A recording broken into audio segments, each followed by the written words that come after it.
감사 그리고 기쁨, 이것은요 오늘 우리 몸을 살리게 하는 이 물꼬를 트는 역할을 하는 거죠. 근데 그걸 누가 만드셨다고요? 하나님이 만드신 거예요. 우리 골로새서 3장 17절 말씀입니다. 같이 읽을까요? 또 무엇을 하든지 말에나 일에나 다 주 예수의 이름으로 하고 그를 힘입어 하나님 아버지께 감사하라. 범사에 감사하라. 그리스도 예수 안에서 너희를 향하신 하나님의 뜻이니라. 여러분 얼마나 귀하신 말씀입니까? 그렇죠? 근데 저처럼 약간 좀 삐뚤어진 사람들은 이런 말씀 만나면 아니 어떻게 항상 기뻐할 수가 있어? 어떻게 범사에 감사할 수가 있냐고. 하나님 참 심각하시네. 이런 삐뚤어진 사람을 저 같은 사람은 가지게 되죠. 이건 불가능한 거야. 이거 어떻게 사람이 항상 기뻐할 수가 있고 범사에 감사할 수가 있고 즐거워할 수가 있냐고. 이걸 또 당신 뜻이라고 또 명령까지 하셔.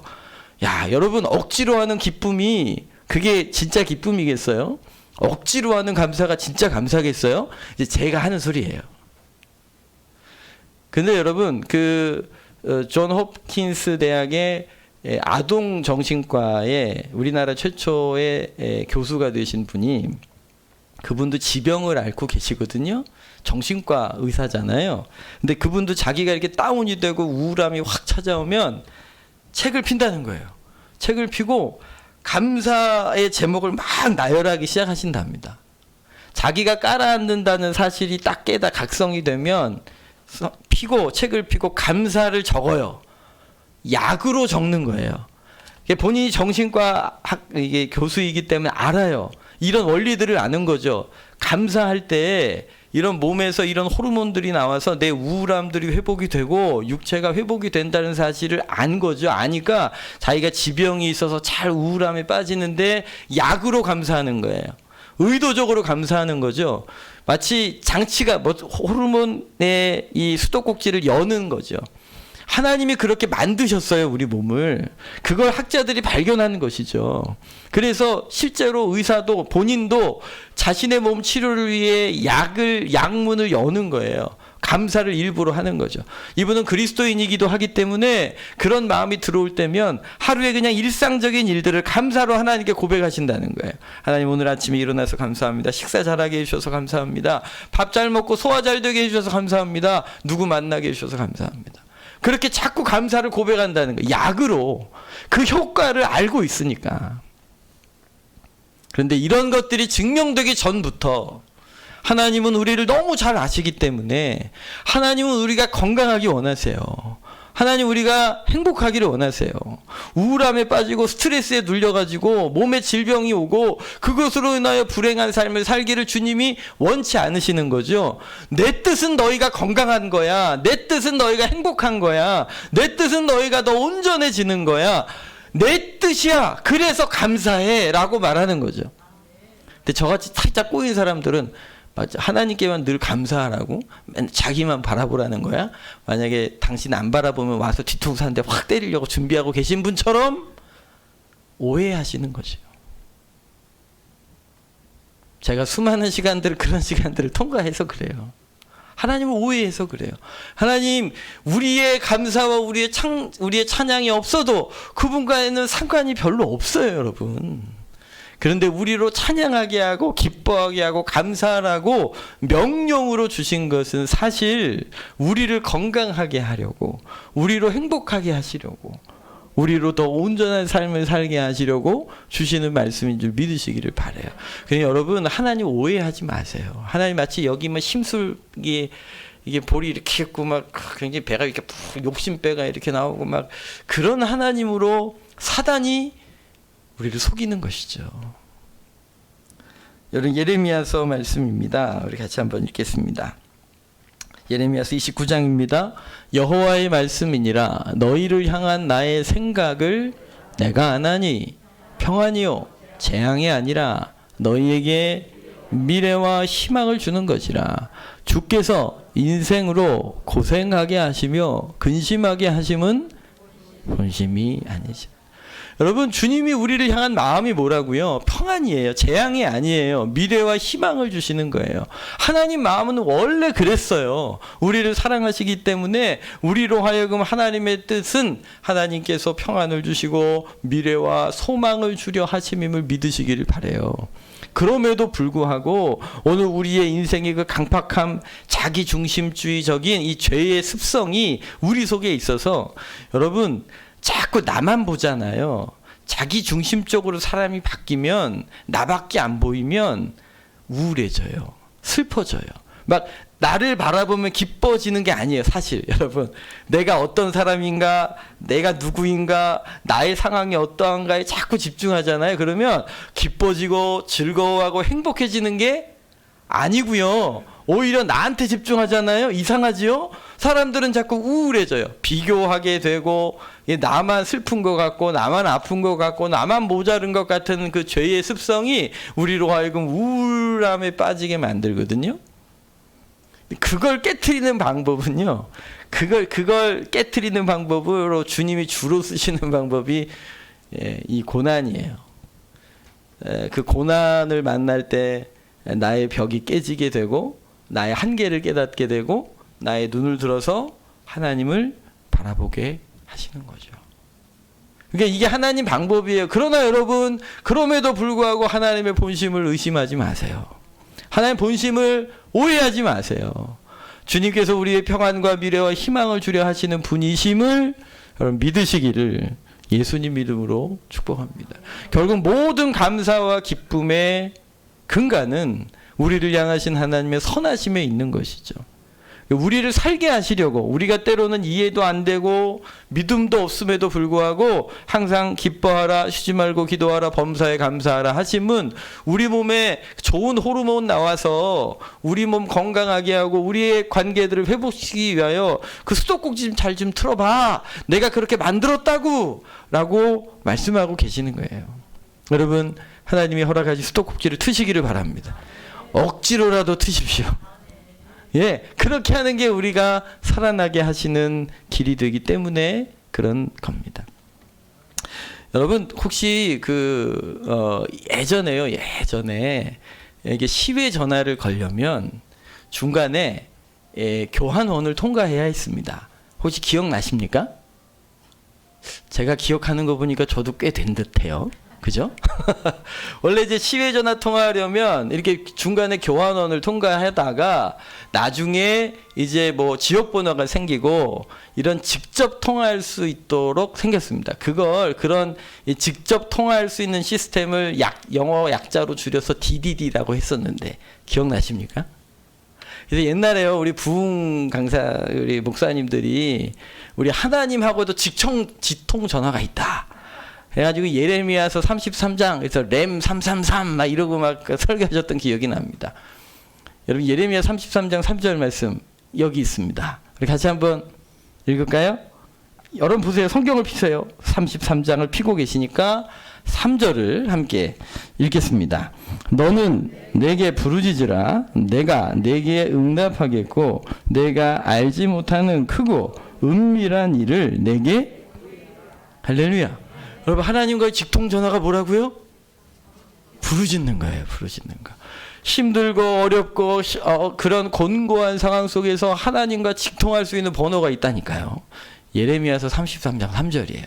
램 333 DDD라니까요. 여러분, 부르짖으세요. 그런데요, 하나님께서 우리에게 이런 부르짖음을 원하세요. 하나님께로 돌이켜 하나님을 의지하기를 원하시는 거죠. 그래서 때로는 고난도 주시고 고통도 주실 때가 있는 거지요. 근데 제가 이게 목회를 해보니까 성도님들도 약 두 부류로 나뉘어지는 것 같아요. 물론 세부적인 사항도 있지만 어떤 분들은 어려움을 딱 만나잖아요. 그러면 하나님께 바싹 붙는 분들이 있어요. 바싹 붙어서 막 하나님께 부르짖고 막 작정 기도하고 막 하나님께 이런 예배 작정을 하고 막 헌신하고 막 삶의 질서를 다시 세우고 막 이런 분들이 계시죠. 그런데 어떤 분들은요, 이제 어려움과 고난을 만나잖아요. 그럼 팡 튕겨나가는 분들이 있어요. 아니, 하나님 도대체 나 살아계신 거 맞냐고 막 그러면서 결국 하나님께로부터 멀어지는 스타일의 분들이 있습니다. 여러분, 독수리가 이제 새끼를 키우다가 새끼들이 날아갈 때쯤이 되면, 혹시 독수리 날개 둥지가 한 1m에서 1.5m 된다고 해요. 그리고 동물들의 가죽, 그리고 자기 몸에 있는 솜털을 거기 막 깔아가지고 굉장히 안정적인 공간이라고 합니다. 그러나 이 새가 건강해져서 이제 날개를 펴고 날아가야 될 시점이 되면, 그때 어미가 어떻게 하냐면 이 둥지를 다 흩어버립니다. 그래서 막 뾰족뾰족 그 가지들이 올라와가지고 더 이상 그곳에 머물지 못하게 만들죠. 그래서 억지로 나온 거예요. 억지로 둥지 바깥으로 나오면 또 절벽에 주로 많이 만들잖아요. 그럼 독수리가 새끼를 툭 쳐서 떨어뜨린다는 거예요. 그러면 새끼가 떨어지면서 얼마나 엄마 욕을 하겠어요. 드디어 이상해졌구나. 막 그러면서 원망불평하지 않겠습니까? 근데 그러면서 뭐예요? 날개짓을 하는 거예요. 그러고 나는 거죠. 할렐루야. 그게 신앙적으로 보면 부르짖는 거예요. 근데 우리 성도님들 그런 분 계시다고요. 고난을 딱 만났어요. 그럼 부르짖어야 되잖아요. 부르짖어야 될 때 안 부르짖어. 그냥 이러고 떨어지시는 분들이 간혹 있어요. 여러분 부르짖으시길 바랍니다. 날개를 피세요. 여러분 날개짓을 하시라고요. 그러면 어느 날 날게 된다니까요. 할렐루야.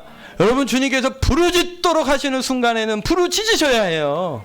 부르짖는 사람들에게 크고 은밀한 것들을 보여주시기로 준비하고 계시는 거죠. 여기 은밀하다는 것은 가려져서 다가가는 것이 허락되지 않은 것이라는 뜻이 있어요. 그러니까 여러분 아무에게나 거기에 도달하지 않아요. 아무에게나 그 은밀한 것을 보여주지 않아요. 그러나 누구에게 은밀한 것을 보여주신다고요? 부르짖는 분들에게 가리워져서 아무에게나 허락되지 않은 것들이 그분들에게 허락되는 거예요. 요즘 다니엘 기도회를 하면서 그 수많은 간증자들의 간증 속에 중요한 것은 여러분 그 고난을 통과하면서 하나님을 만났다는 것이죠. 그 크고 비밀한 일을 만나고 나니까 그 고난의 삶이 바뀐 게 별로 없어도 사람이 바뀌고, 할렐루야, 결국은 하나님께서 승리하시는 그 길을 걷게 하시지 않습니까? 부르짖으시기를 축복합니다. 저는 전에는 이 성경을 볼 때 늘 이 부르짖는 것에만 이게 눈이 갔는데, 어느 날 이 은밀한 게 뭘까? 이런 묵상을 하시게 되죠. 우리 여러분 8절입니다. 33장 8절입니다. 내가 그들을 내게 범한 그 모든 죄악에서 정하게 하며 그들이 내게 범하며 행한 모든 죄악을 사할 것이라. 여러분 지금 이스라엘은 33장의 이스라엘은 우상을 숭배하고 하나님을 떠나고 하나님을 경외하지 않음으로 인하여 지금 하나님의 징계와 지금 고통 가운데 나라가 망할 위기에 노출되어져 있는 상태입니다. 그런데 그들이 부르짖음을 배워야 하는 거죠. 그 부르짖음과 돌이킴을 통하여 주님 그들에게 주시고자 하심이 죄를 용서해 주시는 거예요. 할렐루야, 할렐루야. 하나님께서 하나님과 우리 사이가 관계가 깨어져 버린 그 상황들을 두지 않으시고 하나님과 우리 사이를 막고 있는 그 죄를 회개하기를 원하시는 거죠. 여러분 부르짖는 것은 그냥 과정일 뿐인 거예요. 그 과정을 통과하여 회개의 은혜를 누리시기를 축복합니다. 9절입니다. 이 성읍이 세계 열방 앞에서 나의 기쁜 이름이 될 것이며 찬송과 영광이 될 것이요 그들은 내가 이 백성에게 베푼 모든 복을 들을 것이요 내가 이 성읍에 베푼 모든 복과 모든 평안으로 말미암아. 여러분 우리의 죄를 용서해 주실 뿐 아니라 하나님의 계획은 우리로 하여금 열방 앞에서 기쁜 이름으로 드러나서 영광과 찬송이 되게 하시는 겁니다. 우리를 회복시키셔서 영화롭게 하시는 거죠. 할렐루야. 우리의 죄를 회개하게 하실 뿐 아니라 그 비참함에서 우리를 건져내시고 찬송과 영광의 존재가 되도록 하시는 겁니다. 그게 하나님의 계획이죠. 근데 거기서 멈추지 않으시고요. 10절 11절 여러분 중간 이유 보십시오. 즐거워하는 소리, 기뻐하는 소리, 신랑의 소리, 신부의 소리와 및 만군의 여호와께 감사하라. 여호와는 선하시니 그 인자하심이 영원하다 하는 소리와 여호와의 성전에 감사제, 그러니까 감사의 제사를 드리는 사람들의 소리가 다시 넘치도록 하시겠다는 것이 하나님의 의도이고 목표이고 목적이라는 겁니다. 죄를 사해 주십니다. 우리를 회복시켜 주실 뿐 아니라 우리로 하여금 하나님 앞에 감사하는 사람이 되도록 할렐루야. 되게 하시는 것이 하나님의 목표이고 하나님의 뜻이라는 거예요. 하나님의 의도가 거기까지 가도록 우리를 이끌고 계시다는 것이죠. 그러니 오늘 슬픔으로 내 죄악으로 인하여 부르짖고 있을 그때에 하나님이 어디까지 이르기를 원하시는지 발견하시기를 바랍니다. 우리의 죄를 용서해 주시는 거기 멈추시는 거 아니고 우리를 회복시켜 주시는 거기 멈추시는 것이 아니라 우리의 심령과 마음 속에서 하나님께 감사하는 사람이 되도록, 기뻐하도록, 하나님 앞에 영광 올려드리는 사람이 되도록 하는 데까지 우리를 이끄시는 줄 믿으시기를 바랍니다. 그러니 빨리 눈치를 채셔야 하지요. 여러분 부르짖으시면서 빨리 결국은 하나님이 여기까지 날 이끌어가기 원하시는구나 그러시면 그래서 미리 감사하는 거예요. 할렐루야. 여러분 말씀드린 것처럼 우리의 몸, 우리의 인생은 감사할 때, 기뻐할 때 제대로 반응하고 작동이 되도록 하나님이 창조하셨어요.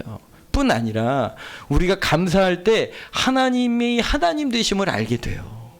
하나님과의 관계가 풍성하게 되는 거죠. 그래서 이 감사는 우리에게 꼭 필요한 거예요. 그래서요, 이 감사를 우리의 영적인 체질로 만드시기 원하시는 거죠. 그래서 출애굽한 이스라엘 사람들, 하나님의 백성으로 노예로 잡혀 있다가 구원받은 출애굽한 이스라엘 사람들에게 율법을 통하여 제일 먼저 훈련하신 것 중에 하나가 뭐냐면 이 감사를 훈련하시는 거였어요. 여러분, 감사가 우리의 영적인 체질이 되게 하는데 두 가지가 필요합니다. 한 가지는 훈련입니다. 왜냐 아까 말씀드린 것처럼 죄인된 인생은요 자꾸 자기중심적으로 바뀌게 되고요. 그러면 원망과 불평이 일상이 되지 감사가 나오지 않아요. 그런 면에서 우리에게 훈련이 필요합니다. 그런데 거긴 또 훈련만 가지고는 안 돼요. 거기에 하나님의 은혜가 필요합니다. 예수님께서 제자들을 3년 동안 제자 훈련을 하셨습니다. 하나님의 제자로서 무엇에 우선순위를 두어야 하고 어떻게 헌신해야 되는지 가르치셨습니다만 그러나 그것의 완성은 오순절 마가다락방의 성령의 충만한 역사 속에서 진실로 그리스도의 제자로 헌신될 수 있었던 것처럼 우리가 하나님께서 훈련하시는 것 중에 하나가 감사와 기쁨을 훈련하시는 것이고 그걸 감당할 수 있도록 은혜를 더하시는 줄 믿으시기를 바랍니다. 우리 출애굽기 23장 14절 말씀입니다. 너는 매년 3번 내게 절기를 지킬지니라. 너는 무교절의 절기를 지키라. 내가 내게 명령한 대로 아비벌에 정한 때에 1회 동안 무교병을 먹을지니 이는 그 달에 내 애굽에서 나왔습니다. 빈손으로 내 앞에 나오지 말지니라. 맥추절을 지키라. 이는 내가 수고하여 밭에 뿌린 것의 첫 열매를 거둠이라. 수장절을 지키라. 이는 내가 수고하여 이룬 것을 연말에 밭에서부터 거두어 저장함이라. 내 모든 남자는 매년 3번씩 주 여호와 앞에 보일지니. 하나님께서 이스라엘 백성들 를 훈련시키시는 거예요. 왜 감사가 필요한지 그게 무슨 유익이 있는지는 말씀을 잘 안 해주시더라고요. 그러나 명령하심으로 훈련을 시켜주시는 거예요. 1년에 3번씩 내 앞으로 나와라. 여러분 이 무교병 그리고 맥추절 수장절 이 3대 절기는요 이렇게도 부릅니다. 초실절 맥추절 그리고 수장절. 이거는요 농사와 관련이 있습니다. 그래서 첫 열매 거둘 때 초실절 그리고 맥주 중간에 보리 종류의 열매를 거둘 때 그리고 마지막 모든 추수를 끝내고 창고에 거둘 때에 그때 수장절을 지키게 합니다. 이 얘기는 뭐냐면 인생이 수고하여 거두는 모든 유익들이 누구의 은혜라고요? 하나님의 은혜라는 사실을 깨닫게 하려 하심입니다. 여러분 우리가 수고하고 애써서 내가 거둔 것 같지만 사실 여러분 농부가 아무리 농부가 이 벼를 거두기 위해서 88번 발길이 필요하다잖아요. 그런데요, 하나님이 비를, 해를 적당한 때 주시지 않으면 아무리 인생이 노력을 해도 거둘 수 없는 거예요. 여러분 건강하셔요. 건강하시기를 축복합니다. 아무리 여러분 수고해도 몸이 안 따라주면 그거 이룰 수 없잖아요. 근데 사실 여러분, 물론 내가 건강을 잘 지켜야 함에도 하나님이 보호해 주시지 않으면 그거 순식간에 아무도 지켜낼 수 없는 거예요. 여러분 모든 것이 하나님의 은혜임을 믿으시길 바랍니다. 그러나 이 절기는 또 다른 이렇게도 부릅니다. 유월절이라고 부르고 오순절이라고 부르고 초막절이라고 부릅니다. 출애굽하여 구원받은 은혜에 대한 감사, 그리고 오순절 모세를 통하여 율법을 수여해 주신, 신약에서는 오순절 마가다락방에 성령의 임재로 충만하게 된 그날을, 그리고 광야 40년 동안 그렇게 고난을 겪으면서도 옷이 해지지 않게 하시고 발이 신이 닳지 않게 하신 하나님의 놀라운 도우심을 기억하여 간증하는 이 초막절이 있죠. 결국 이 모든 절기들은 우리의 인생의 여정과 영적인 모든 여정이 하나님의 은혜인 것을 깨닫게 하시는 겁니다. 할렐루야. 이걸 의무적으로 가르치셨어요. 의무적으로. 그때는 훈련이 필요한 때이기 때문에 그래요. 심지어 여러분, 우리 15절 끝자락에 보면 어떻게 오라고요? 빈손으로 내 앞에 오지 말아라. 감사를 표현해야 한다. 그러니까 주님이 막 가르쳐 주시는 거예요. 여러분 감사를 표현하시길 바랍니다. 주님이 그렇게 가르치셨어요. 왜 그러실까요? 예수님이 그러셨잖아요. 내 보물이 있는 곳에 내 마음이 있느니라. 네 마음이 있는 곳에 너의 보물이 흘러간다는 진리를 우리는 거부하지만 주님은 잘 알고 계시는 거죠. 그래서 이것도 훈련하는, 감사를 표현하는 법도, 왜냐하면 우리의 마음이, 우리의 우선순위가 하나님께로 향하기를 원하시기 때문에 그래요. 그 사람의 우선순위를 알고 싶으시면, 그 사람의 재정이 어느 쪽으로 우선순위로 움직이는지 확인하시면 이 사람의 우선순위가 무엇이 가장 소중한지 알게 됩니다. 근데 여러분, 여기에 훈련만 가지고는 안 돼요. 은혜가 필요합니다. 저도 이제 고등학교를 갓 졸업하고 예수님이 저를 만나 주셨거든요. 이제 고등학교를 갓 졸업하고 예수님이 저를 만나 주신 후에 저에게 바뀐 게 몇 가지 있는데, 저도요, 그 바뀐 것 중에 하나가 뭐냐면 이 욕이 사라졌어요. 그전에는 친구들끼리 욕으로 시작해서 욕으로 끝났거든요, 대화가. 그게 친한 건 줄 알았어요. 그런데 예수님 만나고 나서 욕이 바뀌었어요. 하나님께서 저를 바뀐 것 중에 또 하나가 뭐냐면 막 감사하는 마음이 생기는 거예요. 자꾸 막 감사 헌금을 하고 싶은 거예요. 근데 돈이 없잖아요. 그러니까 2,000원, 3,000원 주머니에 있을 때마다 주일날마다 매주 감사 헌금을 드리고 싶은 거예요. 누가 이렇게 하라고 저를 가르쳐준 사람이 없어요. 없는데 제 마음 가운데 그렇게 매주 감사를 하고 싶은 거예요. 근데 돈이 없으니까 2,000원, 3,000원 그렇게 넣어요. 근데 저희 교회, 제가 다니던 교회가 한 1,000여 명 정도, 그때 좀 창피하잖아요. 감사 헌금 탁 열었는데. 그래서 헌금 봉투에 제 이름을 못 적었어요. 그러니 누구도 이렇게 내는 줄 몰라요. 그때, 지금은 이제 환승 제도가 있는데 그때는 환승 제도가 없었어요. 막 헌금을 하고 싶은데 뭐 돈이 없잖아요. 그래서요, 한 구간을 걸어 다녔어요. 주일날 헌금하고 싶어서. 여러분, 그 한 주 구간을 걸어가면서 제가 막 불행했을까요? 왜 이렇게 해야 겨우 헌금을 하니 이놈의 인생이 막, 제가 그랬을까요? 아니요. 그 한 구간을 걸으면서 너무 좋은 거예요. 내가 이렇게 걸으면 주일날 헌금할 수 있다. 할렐루야. 얼마나 행복했는지 몰라요. 근데 이제 제가 저에게 하나님께서 기도를 가르쳐 주시면서 제 친구 교회 기도 모임이 있었거든요. 그래서 그 친구 교회 기도 모임에 가서 기도를 하는데, 이제 그 교회 기도 모임 중에 이제 예언의 은사가 있는 분이 계셨어요. 저는 예언의 은사를 믿습니다. 성경에 나오는 은사들을 믿어요. 이제 그분이 저를 처음 아는 사람이에요. 처음 아는 분인데 저를 위해 기도를 해주시는데 저는 아직도 잊혀지지가 않아요. 그 첫 마디 말이, 저를 위해 딱 기도해 주신 첫 마디 말이 뭐였냐면, 내가 너의 감사를 알고 있다. 막 온몸에 소름이 그냥 뭐 쫙 돋는데요. 하나님이 알고 계셨구나. 내가 막 2,000~3,000 원씩, 아무도 몰라요. 저희 교회에서도 몰라요. 그 헌금 드리고 싶어서 한 구간을 걸어 다니면서 그렇게 조금 모아가지고 드리던 그 헌금을, 그 감사를, 내가 너의 감사를 알고 있다. 여러분, 이거 훈련만 가지고는, 훈련이 필요합니다. 여러분 이런 절기를 정하고 이런 때가 되어서 구별하여 드리는 헌금이 필요해요. 헌신이 필요해요. 감사를 표현하는 법을 배우셔야 돼요. 그러나 여러분 하나님의 은혜가 필요해요. 그 은혜가 우리 가운데 임할 때에 어떻게 이것이 작동하는지 알게 되는 거죠. 자원함으로 기쁨으로 하나님께 아뢰을 때에 훈련으로 수도꼭지를 여는 건 살고 싶어서 하는 거예요. 아까 그 의사 선생님처럼 내가 증상이 나타났으니까 고쳐야지, 이런 이 수도꼭지를 열어야 내가 나아지지, 그렇게 해서라도 훈련을 통해서 열어가지만 사실 그것만 가지고는 안 돼요. 하나님의 은혜가 우리 속에서 역사하실 때에 감사로 하나님을 아뢰게 되고 기쁨으로 주님을 섬기게 되는 줄 믿으시기를 축복합니다. 하나님이 또 하나 훈련시키는 게 있어요. 출애굽기 20장 23절입니다. 네, 같이 읽을까요? 내가 토단을 쌓고 그 위에 내 양과 내 번제와 화목제를 드리라. 내가 내 이름을 기념하는 모든 곳에서 내게 임하여 복을 주시리라. 할렐루야.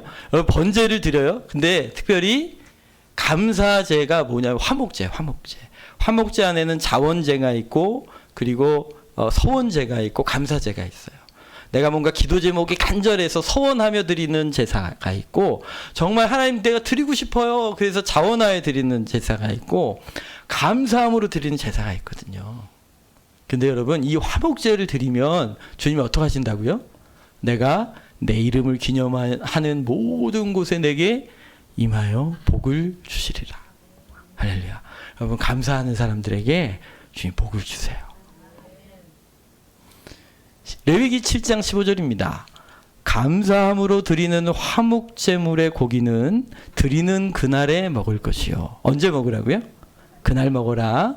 조금이라도 이튿날 아침까지 두지 말 것이니라. 그러나 그의 예물의 제물이 아까 얘기했던 서원이나 자원하는 것이면 이 제물을 그날에 먹을 것이요. 그 남은 것은 이튿날까지 먹어도 돼요. 근데 3일날 먹으면 안 돼요. 어쨌든 화목제물은요 이튿날까지 먹어야 되는데, 특별히 감사제물은 어떻게 하라고요? 그날만 먹어라. 근데 여러분 소 한 마리 800kg짜리 소 한 마리를 잡으면 고기가 한 200kg 정도 나온답니다. 여러분 가게 가셨을 때 1인분이 얼마인가요? 몇 g인가요? 200g이에요. 그럼 소 한 마리 잡으면 몇 인분이 나온다는 소리예요? 1000명분 나와요. 1000명분이 나와요. 소 한 마리 잡으면. 한 사람이 감사하여 소 한 마리를 잡았어요. 근데 이 감사제의 특징은 뭐냐면, 다른 제사와 달리 가죽을 벗겨내고 몸 안에 있는 창자와 기름을 다 걸러냅니다. 그리고 이것을 향기로운 제사로 하나님께 드려요. 그럼 뭐만 남아요? 고기만 남죠. 그건 돌려줘요. 제주에게. 근데 문제는 조건을 거셨어요. 너 그거 하루 만에 다 먹어? 그럼 이상한 현상이 벌어지게 되죠. 하루 만에 1000인분을 어떻게 다 먹어요? 그럼 어떻게 돼요? 그렇죠. 그 다음 날은 못 먹는 고기예요. 그러니까 주변 사람들을 모으게 되죠. 잔치가 벌어지는 거예요. 그것으로 나누게 됩니다. 감사의 또 다른 마음은 나눔과 섬김이에요. 나 혼자 감사해라 그리고 내 배를 두드리는 것이 감사가 아니에요. 아직 그걸 못 누리고 있는 분들과 함께 나누어 잔치를 벌이는 것, 섬기는 것이죠. 여러분 우리 한국교회의 좋은 추수감사절의 전통 중에 하나가 애쓰고 수고한 것들에 대한 이렇게 앞에 과일들을 헌물로 올리는 것이죠. 이 헌물을 또 같이 이웃과 나누고 필요한 사람들과 나누지 않겠습니까? 우리의 감사도 마찬가지. 그래서 저희가 감사절기의 헌금들은 교회 일반 재정으로 사용하지 않고 선교사님과 또 연약한 곳으로 흘려보내도록 우리 공동체가 함께 결정한 이유도 이런 하나님의 감사의 마음을 우리가 함께 따라가려고 하는 작은 순종이었다고 생각합니다. 그런데요, 그걸 참 기뻐하시더라고요, 하나님께서. 할렐루야. 그러니 여러분, 이 추수감사절을 통하여 우리가 감사를 한 번 더 묵상하지만 사실은 이 감사가 우리 살라고 가르쳐 주신 감사예요. 그리고 우리 공동체가 행복해지라고 주신 감사예요. 그리고 이 감사를 통하여 하나님과의 바른 관계가 회복이 되는 것이죠. 사실은 이 모든 것이 하나님이 우리에게 덤으로 주신 거거든요. 우리는 죄로 말미암아 영원한 지옥에 빠질 인생이었는데 예수님께서 당신의 대가를 다 치르심으로 우리에게 값없이 구원과 은혜를 베푸신 것 아닙니까? 예수님 처음 믿었을 때 우리를 데려가셔도 되는데 오늘 아직도 우리를 이 땅에 두신 여러 이유 중에 하나는 우리로 하여금 주를 감사하고 영화롭게 할 뿐 아니라 의의 감사로 다른 이들을 섬겨 그들도 주님을 더 깊이 알아가게 하심 아니겠습니까? 그러니 여러분, 오직 모든 것의 이유가 혹시 감사의 이유를 찾지 못할지라도 나를 위하여 당신의 생명을 내어주신 주 예수 그리스도의 복음으로 인하여 기뻐하시기를 축복합니다. 그것으로 감사하시기를 바랍니다. 내가 원하는 조건들이 아니어도 나를 위하여 당신의 생명을 다 내어주신 주의 십자가를 바라보는 것이죠. 그리고 예수님의 감사를 닮아가는 거예요. 여러분, 요한복음 6장에 보면 예수님께서 오병이어를 받으셨어요. 물고기 2마리와 보리떡 5가지. 그런데 사실 그거요, 한 아이의, 어린 아이의 점심 도시락 하나였어요. 작은 것이었거든요. 그런데 예수님은 그 작은 것 붙드시고 11절에 보면 어떻게 하셔요? 예수께서 떡을 가지사 축사하신 거예요. 이거 감사하신 겁니다. 작은 것에도 감사하시는 예수님. 그리고 예수님 사랑하던 나사로가 죽었습니다. 사랑하는 이를 잃었습니다. 그러나 예수님께서 그 순간도 믿음으로 감사합니다. 아버지여, 내 말을 들으시는 것을 감사합니다. 예수님 열심히 사역하셨거든요. 근데 열심히 사역하시는데 사람들이 교만해가지고요, 회개 안 하고 도리어 예수님을 막 공격하는 거예요. 사역의 열매가 없을 때도. 예수님 어떻게 하나요? 마태복음 11장 26절입니다. 같이 한번 읽을까요? 아버지여, 이것을 지혜롭고 슬기 있는 자들에게 숨기시고 어린아이들에게 나타내심을 감사합니다. 옳소이다. 이렇게 된 것이 아버지의 뜻이. 내가 원하는 결과물이 나오지 않았지만 하나님께 감사하고 계시죠. 그리고 우리를 위하여 이제 당신의 생명을 내어주시기 위해 십자가로 가는 길목에서도 그날 밤 감사하고 계십니다. 17절에 이의 잔을 받으사 감사하기도 하시고 19절에 떡을 가지사 감사하기도 하시고 말입니다. 이 잔이, 이 떡이 자신의 찢어지는 살과 피를 상징하고 있다는 사실을 깊이 아심에도 그러함으로 주님 감사합니다.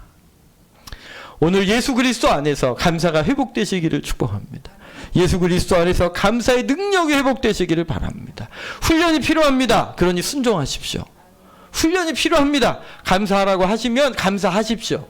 기뻐하라고 하시면 기뻐하십시오. 순종하십시오. 그러나 하나님, 내 힘으로는 할 수 없으니 주의 영으로 충만하게 해달라 기도하시기를 바랍니다. 하나님의 은혜로 감사가 되어지고 기쁘게 됨으로 오히려 하나님의 놀라운 예배하신 풍성한 강건함과 행복과 풍성함뿐 아니라 하나님을 하나님 되시게 하는 역사에 있으시기를 바랍니다. 제가 늘 이때쯤 되면 하는 얘기 하나 있어요. 찬송생활의 권능이라는 책에 보면 이런 내용이 나와요.